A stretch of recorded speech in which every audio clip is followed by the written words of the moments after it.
వాంఖడే వేదికగా ఇంగ్లాండ్తో జరుగుతున్న last T20 మ్యాచ్లో ఇండియా పూర్తిగా డామినేట్ చేసింది. అటు బ్యాటింగ్లోనూ, ఇటు బౌలింగ్లోనూ, ఫీల్డింగ్లోనూ ఎక్కడా కూడా ఇంగ్లాండ్కి కంబ్యాక్ చేసే ఛాన్స్ ఇవ్వలేదు. అసలు ఏ స్టేజ్లోనూ కూడా ఇంగ్లాండ్ గేమ్లోకి రాలేకపోయింది. బ్యాటింగ్లో అయితే మొత్తానికి చేతులు ఎత్తేశారు. ముందుగా ఇండియా బ్యాటింగ్ చూసుకుంటే ఫస్ట్ ఓవర్ నుంచే అటాక్ చేయడం స్టార్ట్ చేశారు. ఇన్నింగ్స్ ఫస్ట్ ఓవర్లోనే జోఫ్రా ఆర్చర్ బౌలింగ్లో సంజు శాంసన్ 16 రన్స్ స్కోర్ చేశాడు. బట్ నెక్స్ట్ ఓవర్లోనే మార్క్వుడ్ వేసిన షార్ట్ బాల్కి అవుట్ అయ్యాడు. శాంసన్ అయితే ఈ సిరీస్లో 5 ఇన్నింగ్స్లో మొత్తం 5 టైమ్స్ కూడా షార్ట్ బాల్కి అవుట్ అయ్యాడు. ఇంకా అప్పటి నుంచి స్టార్ట్ అయింది అభిషేక్ శర్మ ఊచకోత. సెకండ్ వికెట్ పార్ట్నర్షిప్ 43 బాల్స్లో 115 రన్స్. అందులో అభిషేక్ శర్మ స్కోరే 89 రన్స్. అభిషేక్ శర్మ అయితే ఏ బౌలర్ వేసినా నేను ఇలానే ఆడతా అన్నట్టు ఇంగ్లాండ్ బౌలర్స్ని పిచ్చి కొట్టుడు కొట్టాడు. జోఫ్రా ఆర్చర్ వేసిన Mark Wood, Overton, Adil Rashid, Livingstone, Brydon Carse అసలు ఏ బౌలర్ని విడిచిపెట్టలేదు. అందరినీ చితక్కొట్టాడు. ముందుగా ఆర్చర్ బౌలింగ్లో ఒక 4, 2 సిక్స్లు కొట్టాడు. తర్వాత మార్క్వుడ్ బౌలింగ్లో 2 4లు 1 6 కొట్టాడు. ఓవర్టన్ బౌలింగ్లో 2 6లు కొట్టాడు. మొత్తంగా 17 బాల్స్లోనే హాఫ్ సెంచరీ కంప్లీట్ చేశాడు. అయినా సరే ఎక్కడా తగ్గలేదు. అడిల్ రషీద్ బౌలింగ్లో 2 6లు కొట్టాడు. లివింగ్స్టన్ బౌలింగ్లో మళ్ళీ 2 6లు కొట్టాడు. బ్రైడెన్ కార్స్ బౌలింగ్లో 1 6 కొట్టాడు. అందరు బౌలర్స్ కూడా ఎక్స్పెన్సివ్గా రన్స్ ఇస్తూ పోయారు. ఒక స్టేజ్లో టీ20 ఇంటర్నేషనల్స్లో ఫాస్టెస్ట్ సెంచరీ రికార్డ్ బ్రేక్ చేస్తాడు అనుకున్నాం. But second fastest record create చేశాడు.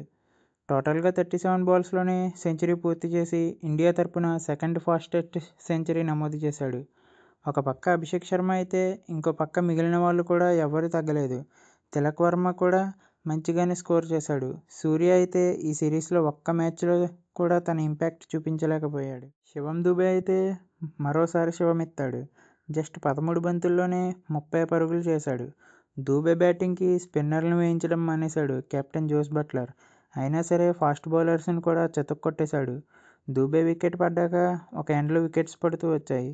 హార్దిక్ పాండ్యా, రింకు సింగ్ త్వరగానే అవుట్ అయిపోయారు. ఇంకా సెంచరీ కంప్లీట్ చేసి క్రీజ్లో ఉన్న అభిషేక్ ఆ తర్వాత బ్రైడెన్ కార్స్ బౌలింగ్లో ఒక 4, 1 6 కొట్టాడు. అడిల్ రషీద్ బౌలింగ్లో 2 6లు కొట్టాడు. అభిషేక్ శర్మ టోటల్గా 135 రన్స్ స్కోర్ చేసి ఇండియా తరపున హైయెస్ట్ ఇండివిజువల్ స్కోర్ రికార్డుని నమోదు చేశాడు. ఇంకా అభిషేక్ శర్మ అవుట్ అయ్యాక స్కోరింగ్ రేట్ చాలా తగ్గిపోయింది. లాస్ట్ ఓవర్లో అక్షర్ పటేల్ రన్అట్ అవగా రవి బిష్ణయ్ కూడా డకౌట్ అయ్యాడు. ఒక స్టేజ్లో ఇండియా స్కోర్ 250 ఈజీగా దాటేస్తుంది అనుకున్నాం. బట్ అది జరగలేదు. ఇండియా టోటల్గా 20 ఓవర్స్లో 247 రన్స్ స్కోర్ చేసి ఇంగ్లాండ్ ముందు ఒక భారీ టార్గెట్ను ఉంచింది. ఇంకా ఇంగ్లాండ్ బౌలర్స్లో బ్రైడెన్ కార్స్, మార్క్వుడ్ మాత్రమే కాస్త చెప్పుకోదగ్గ బౌలింగ్ చేశారు. బ్రైడెన్ కార్స్ 4 ఓవర్స్లో 38 రన్స్ ఇచ్చి 3 వికెట్స్ తీయగా మార్క్వుడ్ టోటల్గా 4 ఓవర్స్లో 32 రన్స్ ఇచ్చి 2 వికెట్స్ తీశాడు. ఇంకా ఇంగ్లాండ్ బ్యాటింగ్ చూసుకుంటే చెప్పుకోవడానికి ఒక ఫిల్ సాల్ట్ బ్యాటింగ్ తప్ప ఇంకేమీ లేదు. ఇన్నింగ్స్ ఫస్ట్ ఓవర్లోనే ఓపెనర్ ఫిల్ సాల్ట్ షమీ బౌలింగ్లో 17 రన్స్ స్కోర్ చేశాడు. బట్ ఇంకొక opener Ben Duckett Shami next ఓవర్లోనే గోల్డెన్ డక్గా వెనుదిరిగాడు.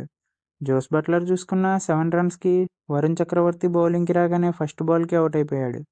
ఆ నెక్స్ట్ ఓవర్లోనే రవి బిష్ణయ్ బౌలింగ్లో హ్యారీ బ్రూక్ అవుట్ అయ్యాడు. మళ్ళీ ఆ నెక్స్ట్ ఓవర్లోనే వరుణ్ చక్రవర్తి బౌలింగ్లో లివింగ్స్టన్ అవుట్ అయ్యాడు. రన్స్ వస్తున్నా క్విక్గా వికెట్స్ పడిపోతూ వచ్చాయి.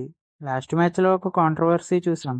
శివం దుబే ఒక పార్ట్ టైం బౌలర్ అని, అతని ప్లేస్లో హర్షిత్ రాణాని ఎందుకు ఆడించారు అని. బట్ ఈ మ్యాచ్లో దుబే బ్యాట్తో పాటు బాల్తో కూడా సమాధానం చెప్పాడు. తను వేసిన 2 ఓవర్స్లో హాఫ్ సెంచరీ చేసిన ఫిల్ సాల్ట్తో పాటు జాకోబ్ బెథెల్ని అవుట్ చేసి 2 వికెట్స్ తీసుకున్నాడు. ఇంకా అభిషేక్ శర్మ అయితే ఒకే ఓవర్లో 2 వికెట్స్ తీశాడు.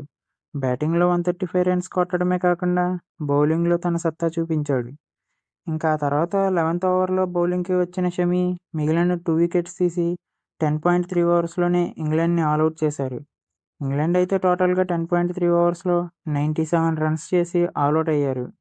ఇండియన్ బౌలర్స్ అయితే టాప్ నాచ్ బౌలింగ్ వేశారు.